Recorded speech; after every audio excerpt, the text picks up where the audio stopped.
ভারতে প্রায় ৬.১ মিলিয়ন মানুষ ডায়াবেটিসের শিকার। ডায়াবেটিস হল বিপাকীয় সম্পর্কযুক্ত যা কার্বোহাইড্রেট এবং গ্লুকোজ অক্সিডেশন সম্পূর্ণরূপে শনাক্ত করা হয় না। ডায়াবেটিস মেলিটাস একটি দীর্ঘস্থায়ী বিপাকীয় ব্যাধি যা শরীরের শর্করা, স্ট্যাচ এবং অন্যান্য খাবারকে শক্তিতে পরিণত করতে ব্যর্থ হয়। আপনি খাবার খাওয়ার সময় এমন অনেক খাবার খান যেগুলি হজমের সময় গ্লুকোজ নামে চিনিতে রূপান্তরিত হয়। তারপর এই গ্লুকোজ রক্তের সাথে সারা শরীরে ছড়িয়ে পড়ে। হরমোন ইনসুলিন তারপর গ্লুকোজ শক্তিতে পরিণত হয় যা ভবিষ্যতে ব্যবহারের জন্য সংরক্ষণ করা হয়। ডায়াবেটিক মানুষের শরীরে ইনসুলিন তৈরি হয় না এবং সঠিকভাবে কাজও করতে পারে না। এই কারণে রক্ত প্রবাহে প্রচুর পরিমাণে গ্লুকোজ তৈরি হয়। ডায়াবেটিসের প্রধান কারণ হল অনিয়মিত খাবার, মানসিক চাপ, ব্যায়ামের অভাব। সাধারণত 2 ধরনের ডায়াবেটিস রয়েছে। Type 1 diabetes. এটি মূলত কিশোরী প্রসূতি ডায়াবেটিস নামে পরিচিত। এই ধরনের ডায়াবেটিসে শরীরে কম বা কোন রকম ইনসুলিন উৎপন্ন হয় না। এটি প্রায়শই শৈশবে বা মাঝ বয়সী বাচ্চাদের মধ্যে ঘটে এবং এটি বংশগত রোগ হতে পারে। এই ধরনের ডায়াবেটিসযুক্ত ব্যক্তিদের প্রতিদিন ইনসুলিনের ইনজেকশন নিতে হয়। বেঁচে থাকার জন্য তাদের ইনসুলিনের সাথে খাবার এবং কাজকর্মের ভারসাম্য বজায় রাখতে হয়। Type 2 diabetes.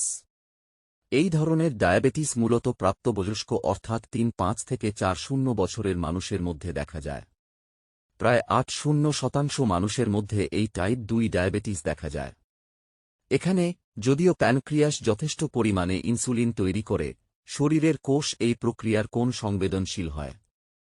টাইপ 2 ডায়াবেটিসের সাথে লড়াই করার সেরা উপায় হল ওজন কমানো, নিয়মিত ব্যায়াম করা এবং সঠিক খাদ্য গ্রহণ।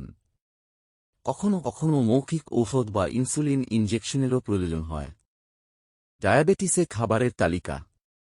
উচ্চ গ্লাইসেমিক সূচকযুক্ত খাবার যেমন ভাত, আলু, গাজর, পাউরুটি এবং কলা এড়িয়ে চলার চেষ্টা করুন কারণ এগুলি রক্তে চিনির মাত্রা বাড়াতে সাহায্য করে। প্রতিদিন 35 থেকে 40 মিনিট দ্রুত হাঁটুন। ডায়াবেটিক ব্যক্তিরা সকালে, দুপুরের খাবার এবং ডিনার খাবারের মাঝে কিছু হালকা খাবার খেতে পারে। তৈলাক্ত খাবার এড়িয়ে চলুন। ফাইবার জাতীয় খাবার খান। এটি রক্তে ধীরে ধীরে গ্লুকোজ স্তর বাড়ায় এবং নিয়ন্ত্রণ রাখে। বেশি পার্টিতে যাবেন না। ডায়াবেটিক ব্যক্তিদের ধীরে ধীরে অল্প অল্প খাদ্য খেতে হবে। একজন মধ্যবয়সী বা বৃদ্ধ ডায়াবেটিস রোগীর প্রতিদিন 1000 থেকে 1600 কিলো ক্যালোরি প্রয়োজন। একটি বয়স্ক ডায়াবেটিস রোগীর 1400 থেকে 1800 কিলো ক্যালোরি প্রয়োজন। একজন কম বয়সী ডায়াবেটিস রোগীর 1800 থেকে 3000 কিলো ক্যালোরি প্রয়োজন। প্রতিদিন কার্বোহাইড্রেট গ্রহণের পরিমাণ হবে প্রায় মোট 180 গ্রাম। প্রতিদিন প্রোটিন গ্রহণের পরিমাণ হবে 60 গ্রাম থেকে 110 গ্রাম। প্রতিদিন ফ্যাট গ্রহণের পরিমাণ হবে 50 থেকে 150 গ্রাম।